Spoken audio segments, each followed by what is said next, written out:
3 years ago, Gavin Reynolds threw a divorce settlement across a mahogany table and told his wife Sarah that she was nothing but dead weight holding back his potential.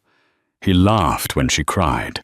He toasted with champagne when she left the building with nothing but a suitcase and a used sedan. He thought he had won. He thought he was the shark in the water.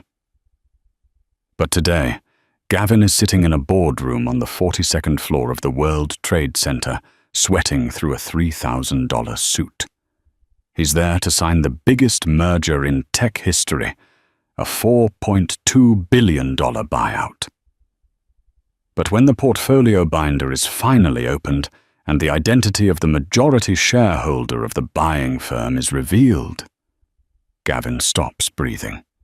The name on the contract isn't a Wall Street titan. It's the woman he mocked, discarded, and underestimated. And she didn't come to buy his company. She came to bury it. The end of the marriage didn't happen with a bang. It happened with a transaction. Gavin Reynolds liked to think of himself as a visionary. He was the CEO of Logo Stream, a mid-sized logistics software company based in Seattle that was finally, after 5 years of stagnation, starting to see green arrows on the NASDAQ. Gavin was handsome in a sharp, predatory way, tall, perfectly groomed dark hair, and a smile that didn't quite reach his eyes. He was the kind of man who checked his reflection in storefront windows while you were talking to him. His wife, Sra, was the ghost in the machine. Sarah was quiet. She wore oversized cardigans and glasses that slid down her nose. While Gavin was the face of Logos Stream, spending his nights at mixers at the Space Needle or flying business class to San Francisco. Sarah was at home, or so people thought. In reality, Sarah was usually in the den rewriting Gavin's code. Gavin wasn't a bad coder, but he was sloppy. He was a big picture guy. Sarah was the one who found the memory leaks. Sarah was the one who optimized the server architecture so the system didn't crash during the Black Friday rush. But whenever Gavin did an interview with TechCrunch or Wired, he never mentioned Sarah. He talked about his sleepless nights and his singular vision. Sarah never complained. She loved him. She believed in the partnership. Until the dinner at Canlis. It was their 10th anniversary. Gavin had rented the private room overlooking Lake Union. He had invited 3 other couples, his CFO, his VP of sales, and a potential investor named Arthur Sterling. It wasn't an anniversary dinner. It was a pitch meeting disguised as a celebration. Sarah sat silently while the men talked over her. She was wearing a simple blue dress she'd had for years.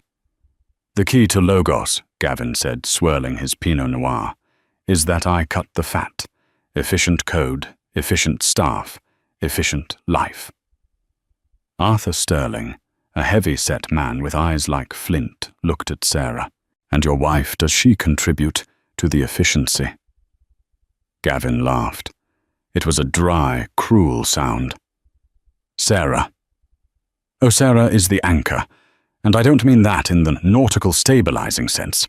I mean she keeps the ship from moving forward." The table went silent. The VP of sales looked down at his plate. "Honey, I'm joking," Gavin said, patting her hand condescendingly. "But really, Sarah is a traditionalist. She doesn't get the hustle. She's happy with small things. I'm trying to build an empire, and I come home to someone who wants to talk about, I don't know, gardening." Sarah pulled her hand away. "I wrote the patch for the API integration last week, Gavin. The one that saved the Amazon account." Gavin's face hardened. His eyes flashed with genuine anger. He hated being contradicted, especially in front of money. "You fixed a typo, Sarah. Don't pretend you're an engineer. You're a support system.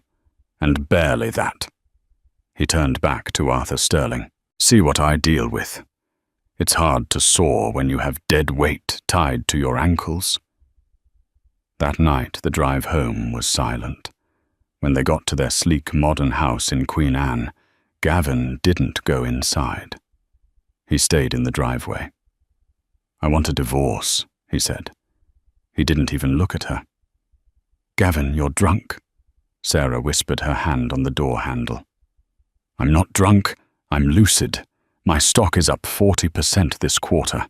I'm being scouted by private equity in New York. I'm going places, Sarah. And look at you." He gestured vaguely at her silhouette. "You don't fit the brand anymore. You're small town. I need global." The divorce proceedings were brutal. Gavin hired a shark from the firm Latham & Watkins. He hid assets. He claimed that Sarah's contributions to the code were clerical work and non-technical. Because Sarah had never officially been on the payroll, she just helped him because she was his wife. She had no paper trail. Gavin's lawyer, a man named Bennett, sat across from Sarah in a glass-walled conference room. "Mr. Reynolds is prepared to offer you the house in Tacoma and a lump sum of $50,000, Bennett said. "In exchange, you sign an NDA regarding company trade secrets and waive all rights to future earnings of Logo Stream." "I wrote the core algorithm," Sarah said, her voice shaking. "I wrote the load balancer." "Can you prove it?" Bennett asked, smiling thinly. "Because the commit logs are under Gavin's admin account. As far as the court is concerned, you're a housewife who is trying to extort a successful CEO." Sarah looked at Gavin. He was checking his watch, looking bored. She realized then that he didn't just fall out of love with her. He despised her. He despised her because she knew the truth that he wasn't a genius. He was a fraud who stood on her shoulders. Sarah picked up the pen. She didn't scream. She didn't fight. She signed the papers. "Good choice," Gavin smirked, standing up and buttoning his jacket. "Buy yourself something nice, or pay off your student loans. Whatever people like you do." He walked out. He didn't look back. Sarah sat alone in the conference room. She looked at the signature on the paper. Sarah Jenkins. She had already dropped his last name. She wasn't crying anymore. The sadness had evaporated, replaced by a cold, hard clarity. Gavin thought she was dead weight. He thought she was a clerical worker. He had forgotten one thing. She knew where the bodies were buried in his code, and she knew exactly how to build a shovel. 2 years passed. Gavin Reynolds was living the dream, or at least the Instagram version of it. After the divorce, Logo Stream had been acquired by a larger conglomerate, but Gavin had stayed on as the CEO of the division. He had moved to New York City, buying a penthouse in Tribeca with floor-to-ceiling windows and a view of the Hudson River. He was a regular in the Page 6 gossip columns. Tech CEO Gavin Reynolds spotted at the Pierre with model influential. Gavin Reynolds closes down marquee for private birthday bash. He dated a string of women who looked exactly the way he wanted them to look, tall, silent, and expensive. He bought a Ferrari he couldn't drive properly. He started using words like synergy and paradigm shift in casual conversation. But beneath the surface, Logos Stream was bleeding. Without Sarah to patch the code, the software was becoming buggy. Clients were complaining about lag times. The efficiency Gavin bragged about was eroding. He fired his CTO and hired a cheaper team from overseas, but the problems persisted. Gavin didn't care.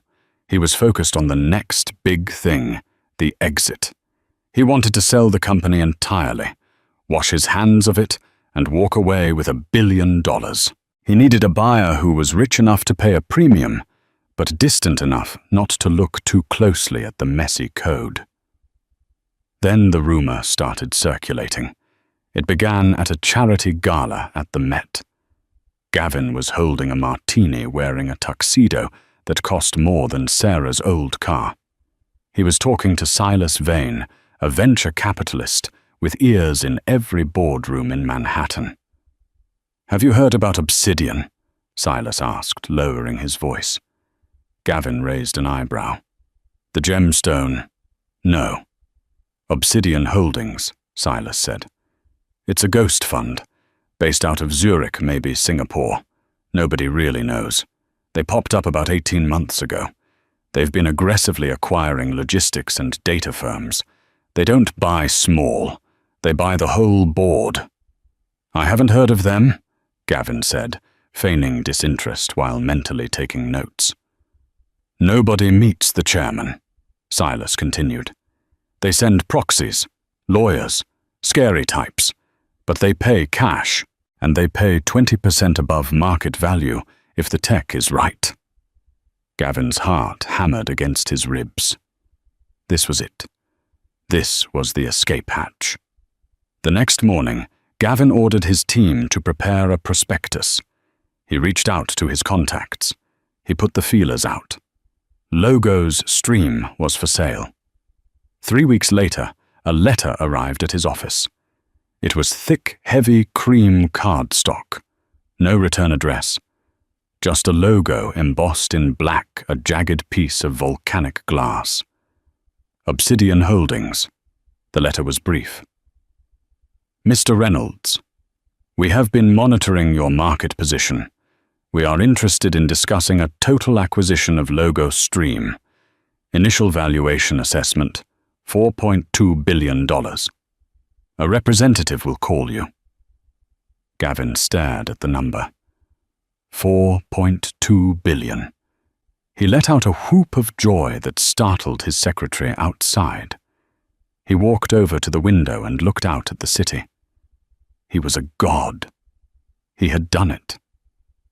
He thought about Sarah for the first time in months.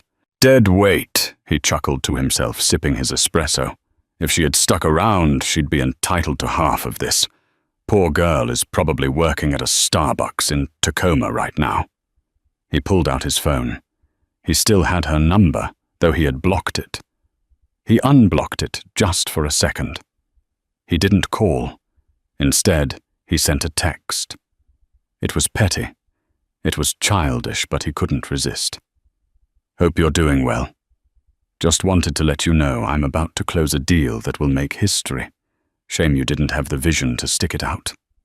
Take care." He hit send, then immediately blocked her again. He felt a rush of superiority. A week later, the first meeting with Obsidian was scheduled. It was to be held at a neutral location, a high-end law firm in Midtown, Cravath Swain and more. Gavin walked in with his entourage, his lawyer Bennett, his new CFO, and his ego. The conference room was massive. On the other side of the table sat 3 people, 2 men in grey suits who looked like they were carved out of granite, and a woman. The woman was striking. She was older, perhaps in her 50s, with steel grey hair cut in a sharp bob. She wore a suit that cost more than Gavin's car. She didn't smile. "Mr. Reynolds," the woman said. Her accent was European indiscernible. "I am Petra. I represent the board of Obsidian." "Pleasure," Gavin said, flashing his winning smile. He reached out to shake her hand. She didn't take it. She just gestured to the seat. "We don't need pleasantries," Petra said. "We have analyzed your public financials. They are adequate, but Obsidian does not buy financials. We buy architecture. We buy the code." "The code is state-of-the-art," Gavin lied smoothly. "Proprietary algorithms, unmatched latency." "We shall see," Petra said. "Our technical diligence team will be arriving tomorrow. They will need full access to your repositories. Root access. No black boxes." Gavin hesitated. Root access meant they would see the patches. They would see the messy code he had been hiding. They would see that the foundation was crumbling. "Is that necessary?" Gavin asked. Usually we provide a high-level overview. Petra's eyes bored into him. Mr. Reynolds, for $4.2 billion, we are not buying a high-level overview. We are buying the engine. If you refuse, we walk away right now. Gavin swallowed. He couldn't lose this deal. Of course. Access will be granted. Good, Petra said. She closed her folder. One more thing. The chairman of Obsidian is personally interested in this acquisition. He or she has requested that the final signing, should we proceed, be done in person, with the chairman. I'd be honored, Gavin said. Who is the chairman? Petra smiled for the first time. It wasn't a nice smile. You will meet the chairman when the ink is ready to dry. Until then, you deal with me. As Gavin left the meeting, he felt a strange unease. Obsidian felt different. They weren't like the other VC firms. They were colder, sharper. He brushed it off. He was Gavin Reynolds. He could charm anyone. He could fake his way through the technical audit. He had done it before. But as he walked out onto 8th Avenue, his phone buzzed. It was a notification from LinkedIn. Sarah Jenkins viewed your profile. He laughed. She got the text, he muttered. She's checking up on me, eating her heart out. He didn't know that Sarah wasn't eating her heart out. 3,000 miles away in a dimly lit office in Zurich, Sarah Jenkins sat in front of a bank of monitors. She wasn't wearing a cardigan. She was wearing a silk blouse and a headset. On her screen was the live feed from the security cameras in the Cravath conference room in New York. She had watched the whole meeting. She zoomed in on Gavin's face, the sweat on his brow, the nervous twitch in his eye when Petra mentioned root access. Sarah leaned back in her chair. She swiveled to the next monitor. It displayed the source code for Logos Stream, but next to it, it displayed a new code, a massive, intricate Sornolder web of algorithms she had spent the last 2 years building under the name Obsidian. He has no idea, she whispered. She picked up her phone and dialed a number. Petra, she said into the phone. He took the bait. Begin the audit. And Petra, yes, Madame Chairman, make him bleed. The technical audit team from Obsidian didn't look like auditors. They looked like hackers who had just been released from a black site prison.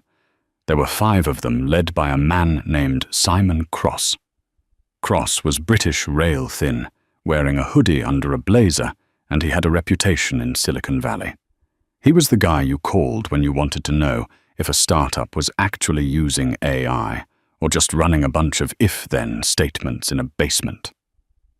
Gavin met them in the server room of Logos Stream's New York satellite office.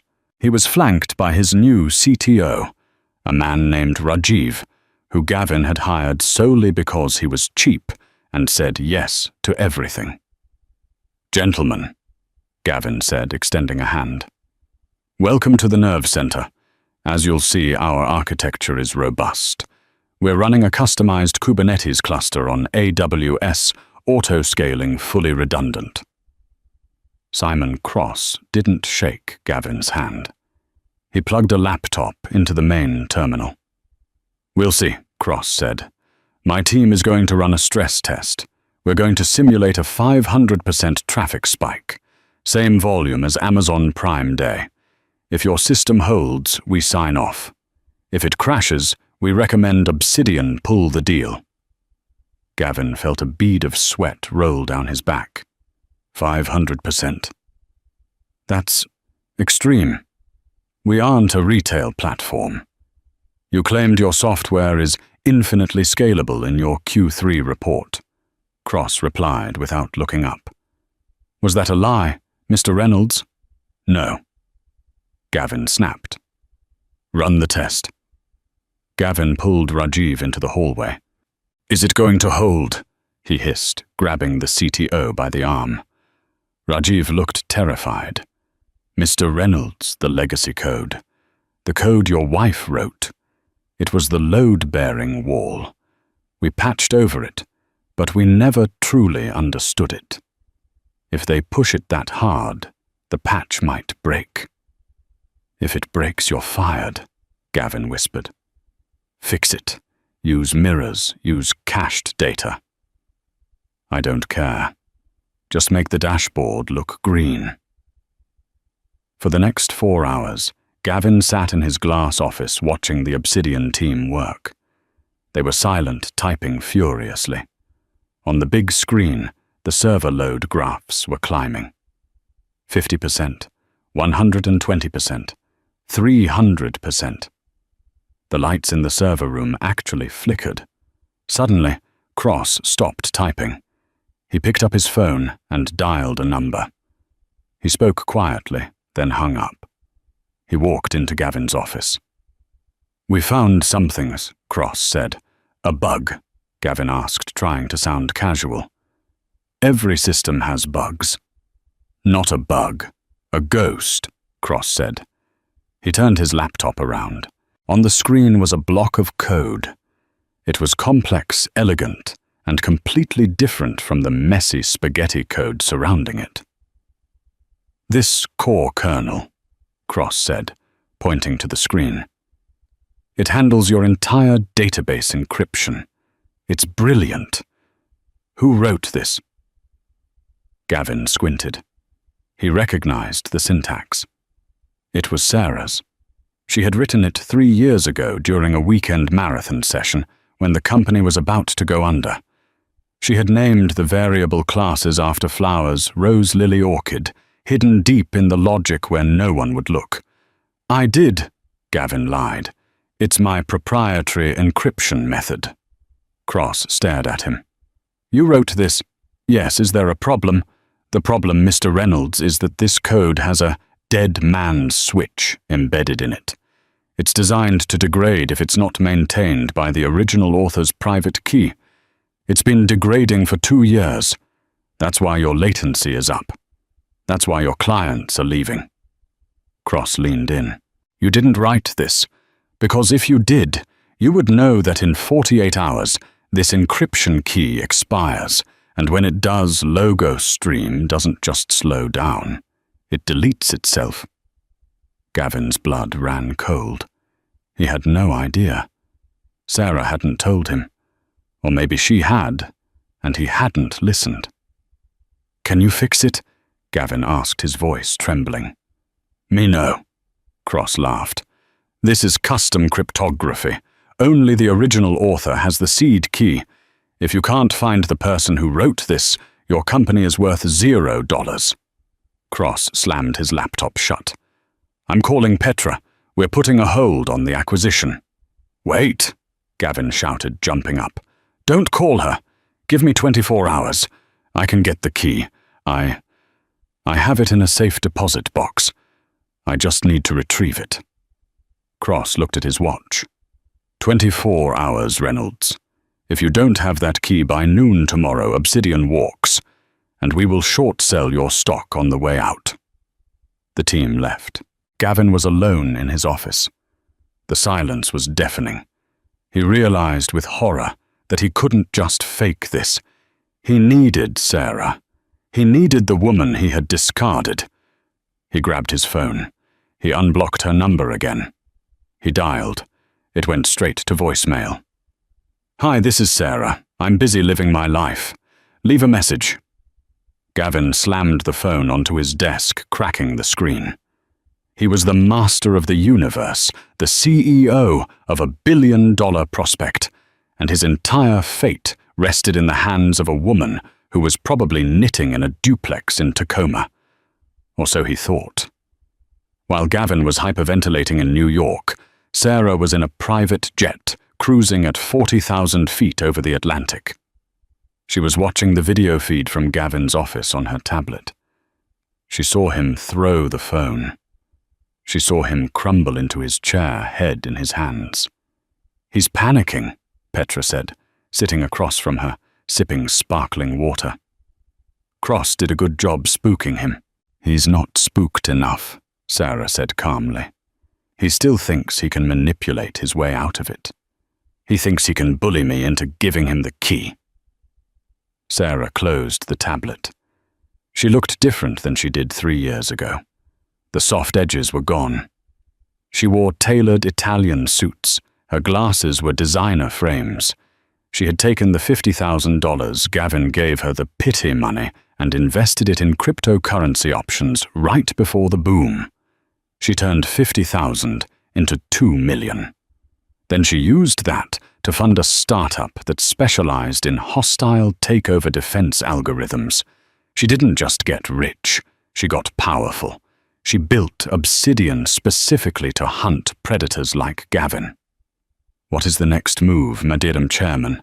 Petra asked. "He's going to try to find me," Sarah said. "He'll hire a private investigator. He'll try to find Sarah Jenkins in Tacoma. Let him look. He won't find her." "And the deal?" "We proceed," Sarah said, "but the price changes." Back in New York, Gavin was in crisis mode. He had hired a private investigator named Lenny Russo, an ex-NYPD detective who charged $500 an hour. "Find her," Gavin barked, pacing around his penthouse. "Sarah Jenkins, Tacoma, Washington. She drives a Honda Civic. She likes gardening. How hard can it be?" Russo called back 4 hours later. "Mr. Reynolds, I got bad news," Russo said. "Sarah Jenkins doesn't exist anymore." "What do you mean? Did she die?" Gavin felt a flicker of hope. If she was dead, maybe he could claim the copyright passed to him as her former spouse. "No, she vanished," Russo said. "Sold the house in Tacoma 2 years ago. Closed her bank accounts. Social security number hasn't been used. No credit card hits. It's like she fell off the face of the earth." Gavin felt the walls closing in. He had 20 hours left before the cross deadline. Then his phone rang. It wasn't Russo. It was Petra. "Mr. Reynolds." Petra's voice was ice cold. "Cross tells me there is an anomaly in the code. A missing key. It's under control." Gavin lied, his voice cracking. "Just a minor administrative error. I'm retrieving the backup." "We are not comfortable with this risk," Petra said. "However, the chairman is still interested in the acquisition. But the terms have changed." "Changed how?" "The valuation is no longer $4.2 billion, Petra said. "We are dropping the offer to $2.5 billion. "That's nearly half," Gavin screamed. "That's robbery." "Take it or leave it," Petra said. "And one more condition.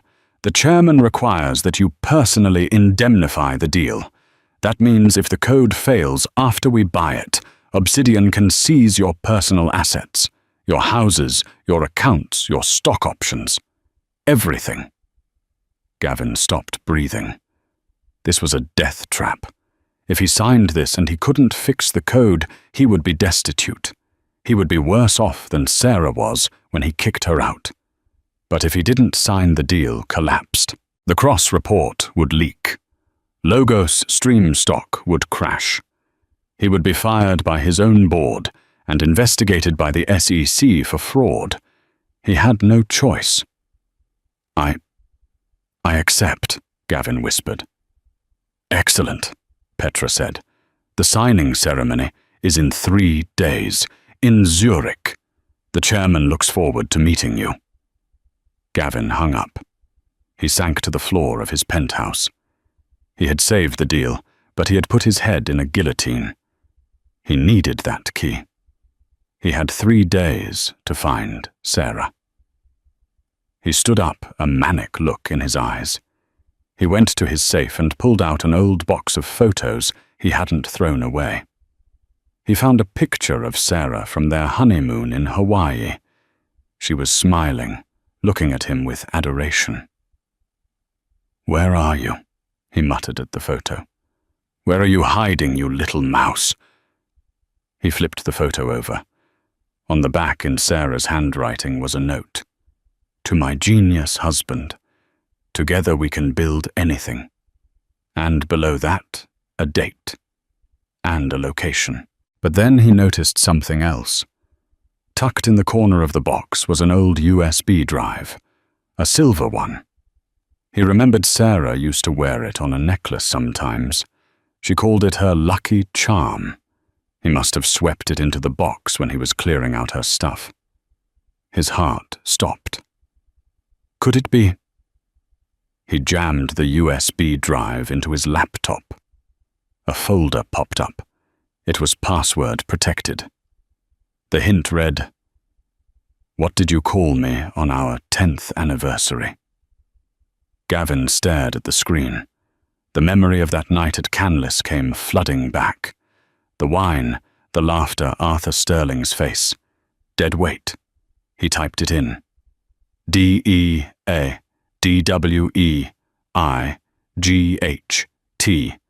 Access denied. He tried again. Dead weight. Access denied. He tried the anchor. Useless. Housewife. Access denied. Access denied. Access denied. A message popped up on the screen. 3 attempts failed. Drive formatting in 10 seconds. No, Gavin screamed, clawing at the keyboard. The progress bar filled up. Deleting. Complete. The drive was empty. Gavin stared at the blank screen. He realized then that the USB drive wasn't the key. It was a trap. A fail-safe she must have left behind, knowing he would only find it if he was desperate. It was a final middle finger from the past. He was going to Zurich empty-handed. He was going to sign away his life to a mystery chairman, hoping he could charm them into mercy. He packed his bag. He took his best suit. He looked in the mirror. He looked tired, older.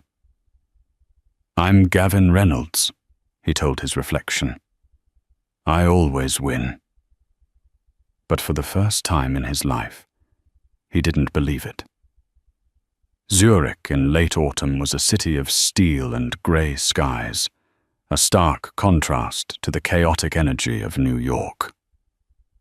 Gavin Reynolds sat in the back of a black Mercedes Maybach that Obsidian had sent to collect him from the airport. The interior smelled of expensive leather and silence. He stared out the window as they crossed the Quaibrücke Bridge.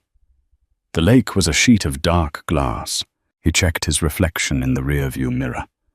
He looked tired. The stress of the last 72 hours had etched lines around his eyes that no amount of moisturizer could hide. He had signed the preliminary papers. He had agreed to the personal indemnification clause.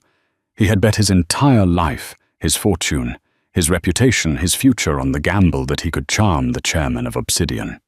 He had to convince this stranger that the missing encryption key was a minor oversight, not a fatal flaw. The car pulled up to a building that looked less like an office and more like a modern fortress.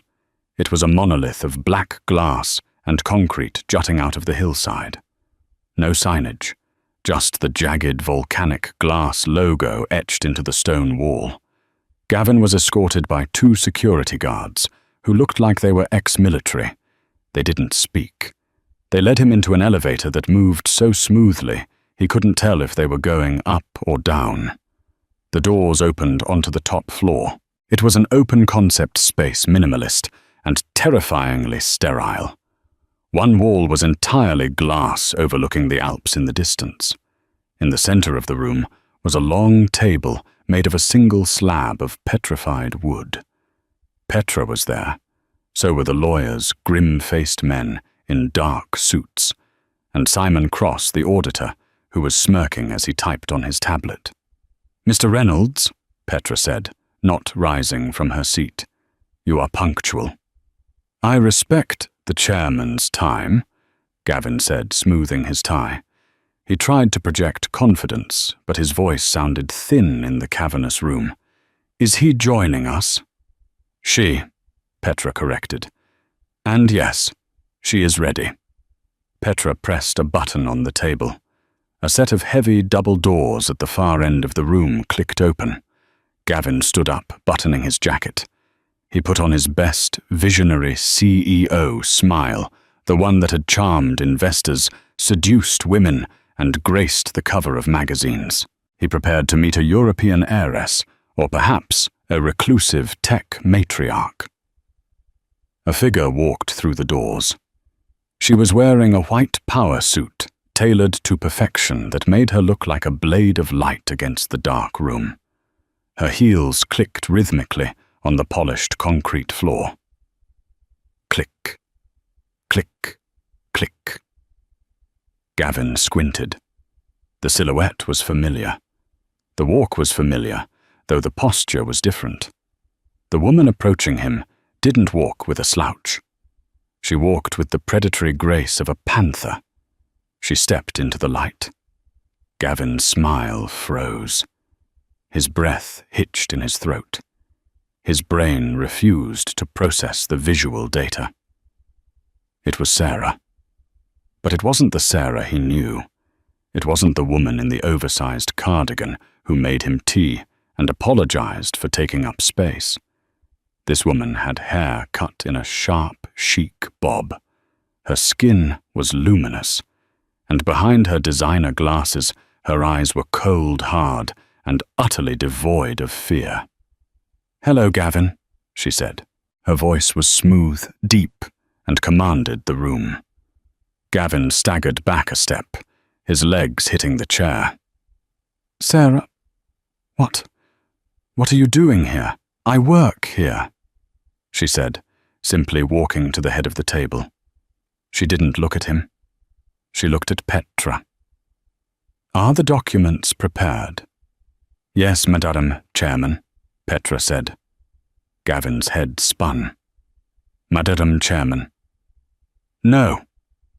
Gavin laughed a high-pitched, hysterical sound. "No, this is a joke. Is this a prank? Did you hire these actors?" He looked around at the lawyers. "Very funny, Sarah. You got me. You rented an office to scare me." Sarah finally looked at him. The look was withering. It was the look one might give to a misbehaving child or a stain on a rug. "Sit down, Gavin," she said. It wasn't a request. Gavin sat. He felt like the air had been sucked out of the room. You're the chairman of Obsidian," he whispered. "But how you were nothing. You were a housewife." "I was the architect," Sarah said, her voice cutting through the air. "While you were busy buying Ferraris and giving interviews about your vision, I was building. I took the settlement you threw at me, the crumbs, and I built something real. Obsidian isn't a venture capital firm, Gavin. It's an algorithmic trading empire. And the core code, it's the same code I wrote for you. The code you claimed was yours." She gestured to the glass wall to the world outside. "I own logistics companies in Singapore, data farms in Iceland, and now I am about to own Logos Stream." "But why?" Gavin stammered. "If you're so successful, why buy my company? Why give me $2.5 billion? Sarah smiled. It was a terrifying smile. "Because, Gavin, I'm not buying your company to run it. I'm buying it to dismantle it. And I'm certainly not giving you $2.5 billion. She slid a thick folder across the table toward him. "Read the addendum," she said. Gavin's hands shook as he opened the folder. The pages were dense with legalese, but certain phrases jumped out at him. Breach of warranty, fraudulent misrepresentation, intellectual property theft. "What is this?" Gavin asked, his voice trembling. "You signed the indemnification clause," Sarah said, leaning back in her chair. "You agreed that if Logos Stream's code was found to be defective or stolen, you would be personally liable for the damages." She nodded to Simon Cross. Cross tapped his tablet, and the massive screen on the wall flickered to life. It showed a side-by-side comparison of two sets of code. On the left, the core kernel of Logos Stream. On the right, an encrypted time-stamped file dated 3 years ago. The code on the right, Sarah said, is the original source code, digitally signed by me, Sarah Jenkins, 3 years ago. I registered the copyright the day after you asked for a divorce. I didn't file a lawsuit then because I knew you'd bury me in court with your expensive lawyers. I decided to wait. Wait for what? Gavin whispered. For you to become big enough to fail, she replied. I waited for you to leverage everything. I waited for you to be so desperate for an exit that you would sign anything. And you did. Sarah stood up and walked slowly around the table toward him. Here is the situation, Gavin. You are selling Logos Stream to Obsidian for $2.5 billion. But because the product you are selling is based on stolen IP, my IP, you are in breach of contract immediately upon signing. She pointed to a clause on page 40.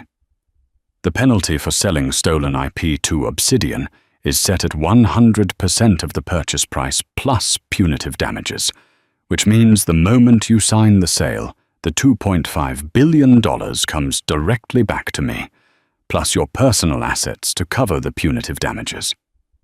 Gavin felt bile rise in his throat. You're bankrupting me. You're stealing my company. I'm repossessing my property, Sarah said coldly. You called me dead weight, Gavin. You told the world I was a clerical worker. You built a reputation on my genius. Now I'm taking the credit back. Gavin stood up, his face red. I won't sign. I'll walk away. I'll go back to New York and fix the code myself. You can't, Sarah said. The dead man's switch triggers in... She checked her Rolex. 4 hours. At 2 p.m. Eastern Standard Time, the encryption keys expire. Logos Stream will crash. Also. Your clients, Amazon, FedEx, DHL, will lose their data. Your stock will go to zero by tomorrow morning.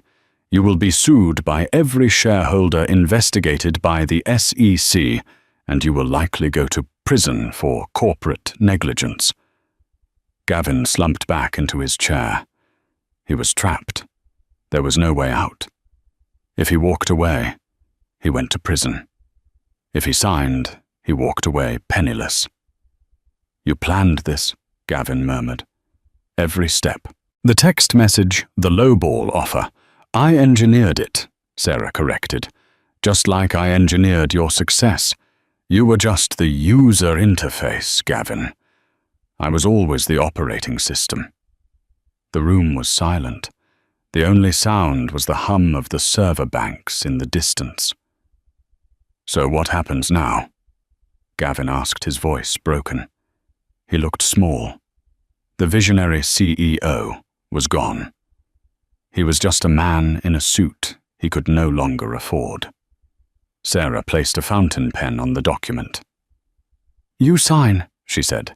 You transfer ownership of Logos Stream to Obsidian. In exchange, I will input the encryption key and stabilize the system. The company survives. The employees keep their jobs. And me? Gavin asked. You are terminated effective immediately, Sarah said. You will leave this building with nothing. No golden parachute, no stock options. You keep the condo in Tribeca until the bank forecloses on it, which I assume will be soon, since you leveraged it for your lifestyle. Gavin stared at the pen. It was a Mont Blanc. He had bought himself one just like it when he made his first $1 million. This is cruel, he whispered. Sarah, I loved you once. Sarah's expression didn't change. No, Gavin. You loved how I made you look. You loved that I fixed your mistakes. But you never respected me. And in business, respect is the only currency that matters. She leaned in, close, her voice dropping to a whisper that only he could could hear. "You wanted to cut the dead weight, Gavin. Now you're lighter than air. You can fly away." Gavin picked up the pen. His hand was shaking so badly he could barely hold it. He looked at the signature line. Seller Gavin Reynolds. He looked up at Sarah one last time. He saw no pity in her eyes, only the cold, hard logic of a balanced equation. He signed. As the ink dried, Sarah pulled the folder away. She handed it to Petra. "The deal is closed," Sarah announced. "Escort Mr. Reynolds from the building." 2 guards stepped forward. Gavin stood up. He felt dizzy. He walked toward the door, his legs feeling like lead. Just as he reached the threshold, Sarah spoke again. "Gavin?" He turned around, a flicker of hope in his chest. Maybe she would offer him something. A consulting role, alone. "Don't forget to validate your parking," Sarah said. "It's expensive in Zurich." The guards closed the doors. Gavin stood alone in the hallway. He checked his pockets. He had his phone, his wallet, and a return ticket to New York. He walked to the elevator. He pressed the button for the ground floor. As the numbers descended, he realized the truth. He hadn't just lost a company. He had been erased. He walked out of the building into the cold Swiss air. It started to snow. He looked up at the black monolith of the obsidian building. On the top floor, he saw a light turn on.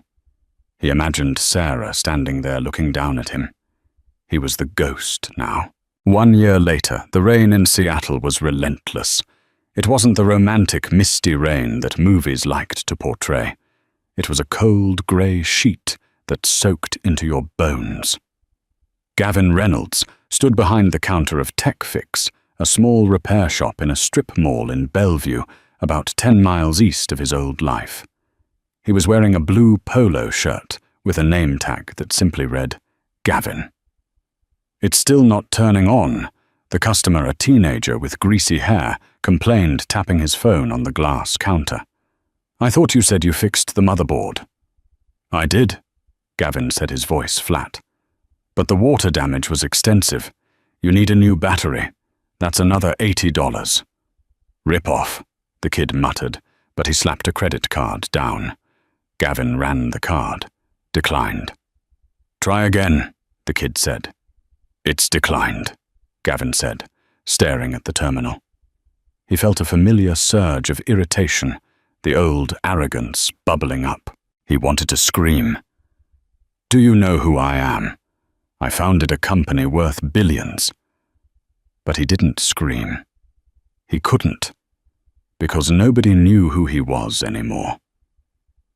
To the world, Gavin Reynolds was a cautionary tale, a footnote in business school textbooks under the chapter Founder Syndrome. After Zurich, the fall had been swift and brutal.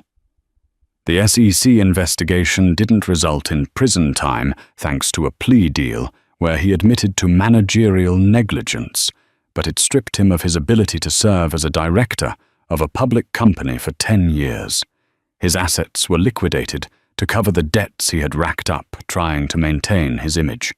The Tribeca penthouse gone, the Ferrari repossessed, the friends who used to drink his champagne. They deleted his number before the ink was dry on the foreclosure papers. He handed the phone back to the kid. "Cash only," Gavin said. The kid huffed and walked out. Gavin sighed and leaned against the counter. It was lunch break. He pulled a crumpled sandwich out of a paper bag. He sat on a stool and opened the browser on his work computer, an old desktop that hummed loudly. He didn't want to look, but he couldn't help himself. It was a sickness. Every Tuesday he checked. He typed in the URL obsidian.com/news. The page loaded. And there she was. Sarah. But not just Sarah. She was on the cover of Time magazine's Innovators of the Year issue. The headline read, "The Silent Architect," How Sarah Jenkins Redefined Global Logistics. Gavin clicked the article. He read it hungrily, looking for his name. He needed to see his name. He needed to know that he still mattered to her, even if it was as a villain.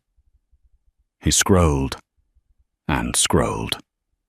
The article talked about her early years, her brilliance in coding, her quiet struggle against industry biases. It mentioned Logos Stream only as a distressed asset she acquired and successfully rehabilitated. She didn't mention him. Not once. The interviewer asked, "You rebuilt a failing company into a global powerhouse in under a year. What was your motivation?" Was it revenge? Gavin held his breath. Say it, he thought. Say my name. Sarah's response was highlighted in bold. Revenge is inefficient. It requires you to look backward. I was motivated by waste. I saw potential being wasted by poor architecture and ego. I simply removed the inefficiencies and let the code run the way it was meant to. Gavin stared at the screen. Inefficiencies. That's what he was. He wasn't a monster. He wasn't a great nemesis. He was just a bug in the system that she had patched out. He felt tears prick his eyes. It wasn't sadness. It was the crushing realization of his own insignificance. He had spent his life trying to be the main character, only to realize he was just a temporary user with revoked admin privileges. The bell above the door chimed. A new customer walked in, a man in a sharp suit, looking at his watch, clearly in a rush. "Hey, buddy," the man said, not making eye contact. "I need a rush job on this laptop. I've got a meeting in an hour. Can you handle it?" Gavin looked at the man. He saw the arrogance. He saw the dismissal. He saw himself from 3 years ago. Gavin stood up. He straightened his blue polo shirt. "I can take a look," Gavin said quietly. "But complex problems, those take time." 4,000 miles away, Sarah Jenkins stood on the terrace of her home in the Swiss Alps. The air was crisp and smelled of pine and snow. Inside a dinner party was winding down. Petra was there, laughing with Simon Cross and a few other engineers. They were celebrating the launch of Obsidian's new quantum encryption protocol. Sarah held a glass of vintage Pinot Noir. She looked out at the valley below, where the lights of Zurich twinkled like a circuit board. Her phone buzzed in her pocket. She pulled it out. It was a notification from her bank. The quarterly dividends had just cleared. The number was astronomical. She swiped the notification away without really looking at it. The money didn't thrill her anymore. It was just a tool. She thought about Gavin for a split second. It happened less and less these days. The anger that had fueled her for those 2 years in the dark had burned itself out. What was left was a strange sense of peace. She remembered the night he told her she was dead weight. She remembered how heavy she felt that night, like she was drowning. She took a sip of wine and looked up at the stars. She realized now that the weight hadn't been her. It had been him. He was the anchor dragging them both down. And the moment he cut her loose, she didn't sink. She soared. Sarah. She turned. A man was standing in the doorway. He was tall, with kind eyes and a warm smile. He was a professor of physics she had met in Vienna. He didn't care about her money. He cared about her mind. "Are you coming in?" he asked softly. "We're about to open the dessert." Sarah smiled. A real smile. One that reached her eyes. "I'm coming," she said. She turned her back on the cold, dark valley and walked inside, closing the glass door behind her. The reflection in the glass caught her for just a moment, a woman who was whole, powerful, and finally completely free. And that is the story of how Gavin Reynolds learned the most expensive lesson of his life: never underestimate the person who holds your foundation together. He thought he was the visionary, but he was just the decoration. Sarah was the structure.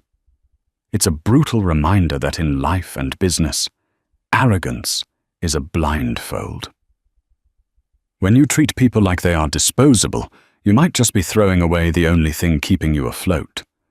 Gavin wanted to fly, but he forgot that you can't fly if you destroy the ground you're standing on. What do you think?